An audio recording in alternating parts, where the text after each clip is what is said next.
Que responsa, hein? Fechar esse evento tão brilhante. Aprendi muito hoje.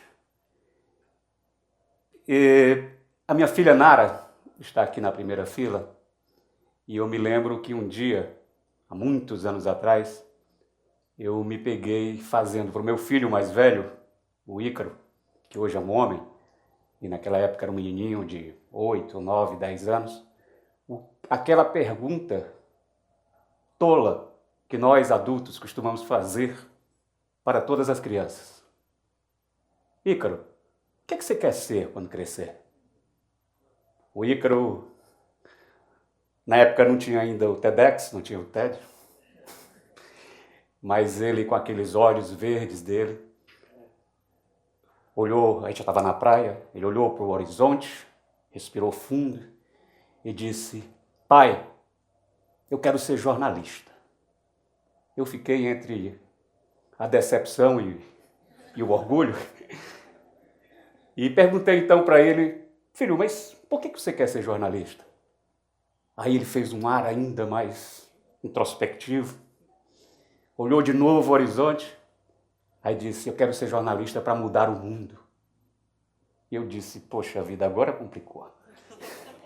E a Nara, que está aqui, mais novinha, levantou a mão e disse: pai, eu também quero ser jornalista. Ops. E aí eu perguntei: Nara, na época era uma menininha assim, você quer ser jornalista também para mudar o mundo? Aí ela disse: não, pai, nada disso.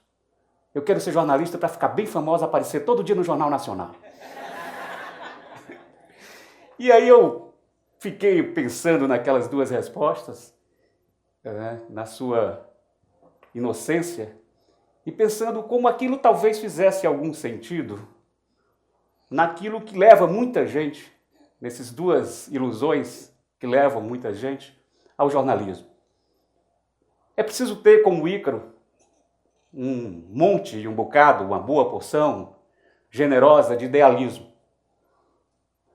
Um idealismo, uma necessidade talvez de interferir na realidade, de ajudar a transformar essa realidade, mas a gente percebe logo cedo, com poucos dias de trabalho, que a gente não vai mudar o mundo. Mas sem idealismo, ninguém abraça o jornalismo. E, como queria a Nara, muita gente acredita que existe um certo glamour nesse ofício. Muita gente acredita que vai ficar famoso, vai conhecer gente importante, vai ser celebridade. A gente aprende também rapidinho que isso é uma ilusão, e ainda bem que a gente aprende que é uma ilusão. Mas muita gente embarca no jornalismo por um motivo ou por outro, por idealismo ou por achar que vai ficar famoso. No meu caso, eu confesso a vocês que eu não tinha a mínima ideia de que ia ser jornalista um dia. Jamais passou pela minha cabeça. Eu, desde muito pequeno, eu fui apaixonado pelo mundo dos livros. Eu fui apaixonado pela palavra. Se vocês me perguntarem qual é a minha lembrança mais remota de infância, vai ser a de um menininho branquinho, magrela, de óculos de fundo de garrafa, deitado no chão do alpendre da nossa casa, lá em Caucaia, lendo um dicionário, do A ao Z. Era a minha diversão como criança. Era compreender e conhecer novas palavras, conhecer o significado de novas palavras, brincar com elas. Então, de alguma maneira, eu sabia que, de uma forma ou de outra, eu ia viver da palavra, pela palavra, para a palavra. Mas não sabia ainda que era o jornalismo. E, como colecionador de palavras, fui guardando aquele repertório, a sonoridade, mas a vida foi me levando para outros caminhos bem distantes disso. Eu me lembro que quando terminei o ensino fundamental e fui passar para o ensino médio, eu era de uma família de classe média baixa, e as escolas de segundo grau, do ensino médio, eram muito caras. Então eu tinha que fazer uma opção e fui estudar na escola técnica, porque era de graça. E na escola técnica, Quando eu vi a lista de cursos, a antiga escola técnica, a lista de cursos, olhei e nada me identifiquei ali com nada daquilo. Mecânica, eletrotécnica, telecomunicações, edificações, estradas. Eu olhei, pedi socorro à psicóloga da escola que fez o teste vocacional e me disse, olha, de uma coisa eu tenho certeza, você não nasceu para trabalhar em escritório, você não nasceu para trabalhar dentro de uma sala com ar refrigerado. Seu lugar é na rua. E aí eu olhei lá aquela lista de cursos e, na falta de outra opção, escolhi estradas. Bem, foi um dos maiores erros da minha vida. Fiz 4 anos de escola técnica e trabalhei 2 longos dias como técnico de estradas. Foram os 2 piores dias da minha vida. Larguei o emprego, cheguei em casa, era um emprego numa barragem para a construção de um açude, uma estrada em Tianguá. Voltei para casa com a mochila 2 dias depois, minha mãe ficou furiosa. E eu disse para ela, mãe, descobri que minha área não é essa. E ela disse, então o que você vai fazer? Eu disse, descobri que eu quero fazer filosofia. Minha mãe quase tem um colapso nervoso. Fiz vestibular para filosofia, passei, fiz os 2 anos de filosofia, mas havia uma inquietação, larguei a faculdade. Minha mãe adorou a notícia. E aí, meu filho, agora você vai fazer o quê? Eu disse, estou muito determinado, e o que eu disse quase a matou do coração. Eu disse, eu vou fazer letras. Pela minha paixão, pela literatura. Quando entrei na faculdade de letras, era apenas gramática, gramática, gramática, gramática. Pulei fora, abandonei a faculdade. Minha mãe festejou. E eu passei um tempo na minha vida sem saber o que fazer. Fiquei parado e comecei a arranjar bicos. Algumas, para vocês terem ideia, eu fui técnico de raio-x, fazia biografia, não sei se vocês lembram, naquela época, para qualquer exame admissional de emprego ou de escola, você tinha que levar a biografia. Pois bem, fui ser técnico de raio-x fazendo a biografia. Depois fui balconista de uma loja de peças de motocicleta. Trabalhei algum tempo, ainda procurando, ainda tateando. Fui fritar hambúrguer num trailer na Avenida Bezerra de Menezes com meu irmão. Falimos, o trailer faliu. Depois eu, que tinha passado já pela topografia, tá lá o teodolito, depois eu fui dar aula. Peguei aqueles cursos que eu tinha feito de letras e filosofia inacabado, consegui um emprego de professor em colégios da periferia de Fortaleza.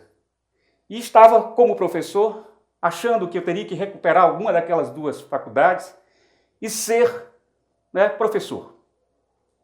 Bem, o salário de professor, vocês sabem, não era nada animador. Um amigo meu disse, tem uma vaga num jornal da cidade para revisor. Hoje em dia, infelizmente, não existe mais essa figura do revisor. É aquele cara que pega o texto do jornalista, corrige, e manda publicar, leva para a gráfica. Bem, no dia que eu entrei nesse jornal, eu descobri o que é que eu teria que fazer a minha vida toda e eu não tinha ainda conhecimento, não tinha ciência do que estava me aguardando. Na sala da revisão não tinha telefone, para que o revisor se concentrasse. E aí eu precisei fazer um telefonema e fui na redação. Quando eu abri a porta da redação, parecia que tinha aberto assim a porta do paraíso para mim. Ainda era no tempo da máquina de escrever, aqueles dezenas, quase centenas de jornalistas, todos batendo, atendendo o telefone, conversando alto. Eu disse, que bagunça maravilhosa. Como é que sai um jornal disso aqui? E aí eu me apaixonei perdidamente pelo jornalismo. Fui fazer de novo vestibular, eu já estava perto dos 30 anos.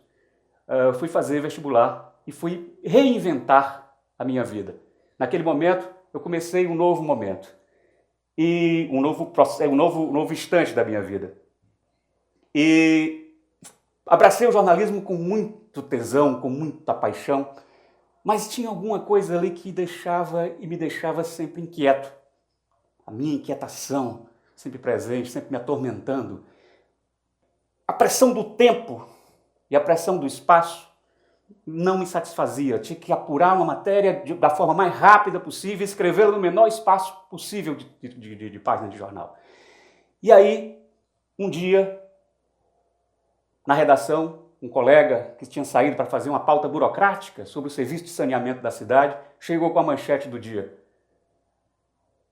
Tinham sido descobertos no bairro da Jacarecanga centenas de corpos humanos, milhares de corpos humanos. E o jornal passou 3 dias para descobrir o que era aquilo. Precisou o professor Geraldo Nobre, do Instituto Histórico, nos dar um puxão de orelha e dizer: meninos, quanta ignorância! Vocês não sabem? Não sabem o que foi isso? A gente tinha até cogitado a hipótese de ser vítimas da ditadura, né?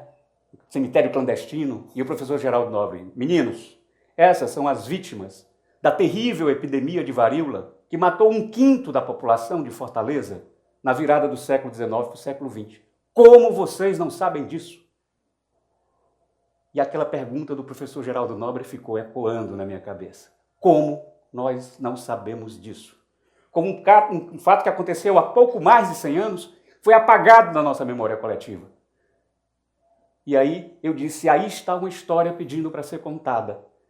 E foi quando eu resolvi escrever o meu primeiro livro, que era a história de Rodolfo Teófilo, do sanitarista que enfrentou sozinho, contra o poder estabelecido da época, essa epidemia e em 4 anos, num trabalho de convencimento da população, conseguiu erradicar a varíola. E aí eu descobri que eu precisava, mais uma vez, começar do zero, passar a régua e fazer um salto ousado, largar o meu emprego na redação, largar o meu emprego, naquele momento já estava inclusive num cargo de chefia, e começar do zero de novo, agora como um autor de livros. Meus amigos da redação me diziam: você enlouqueceu? Viver de escrever livros num país de analfabetos? Mas eu tomei para mim aquele desafio e depois começaram a surgir outros livros.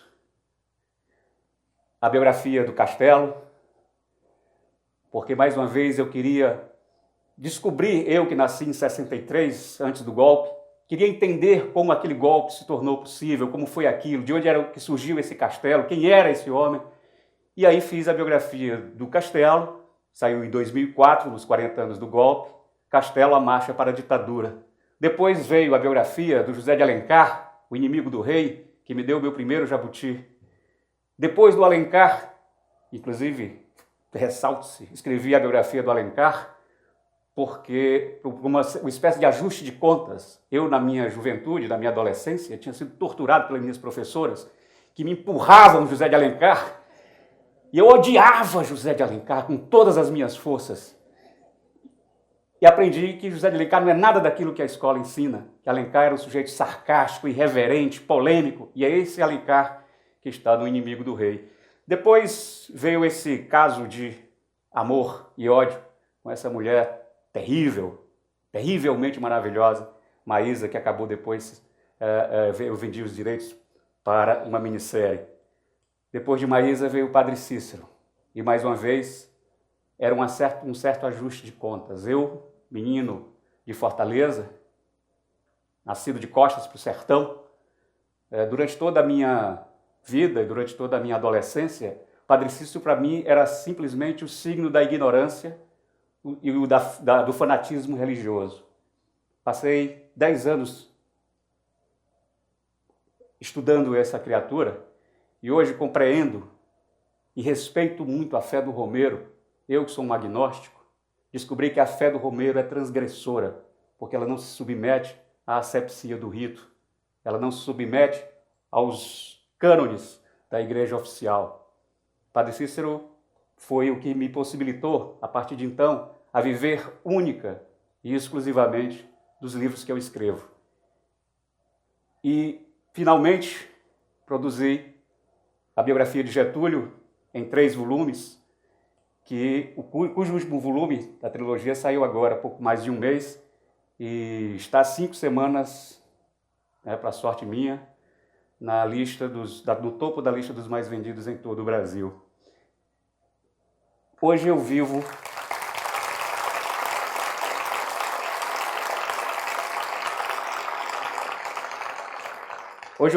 dos meus livros, mas continuo sendo essencialmente um repórter, continuo sendo essencialmente um jornalista. Faço reportagens históricas, não mais pressionado agora pelo tempo nem pelo espaço. Mas o que cada um desses personagens, inclusive, me ensinou, só isso daria uma palestra sobre cada uma. Mas eu descobri que eles foram pessoas, todos eles, sem exceção, que souberam se reinventar em algum momento de sua vida. Começaram do zero em algum instante e superaram uma dificuldade inicial e deram a volta por cima e se tornaram o que são e por isso são biografáveis. Eu aprendi exatamente isso, que a gente não pode achar que passou do tempo para se reinventar, que a nossa vida tem que ser dessa forma porque a gente construiu as situações objetivas e ela nos levou a tal ponto e que, portanto, nós temos que seguir adiante. Não, sempre é tempo de recomeçar, arriscar, apostar alto. O porteiro do meu prédio, dia desse, algum tempo atrás, me perguntou: seu Lira, vem cá, de que o senhor vive mesmo? E eu olhei para ele e disse: José, eu escrevo livros. Aí ele olhou para mim assim com a cara de desolação e disse: e o senhor vive disso? Eu disse: seu José. Aí ele olhou e disse: pois é, né, seu Lira? Cada um se vira como pode, né?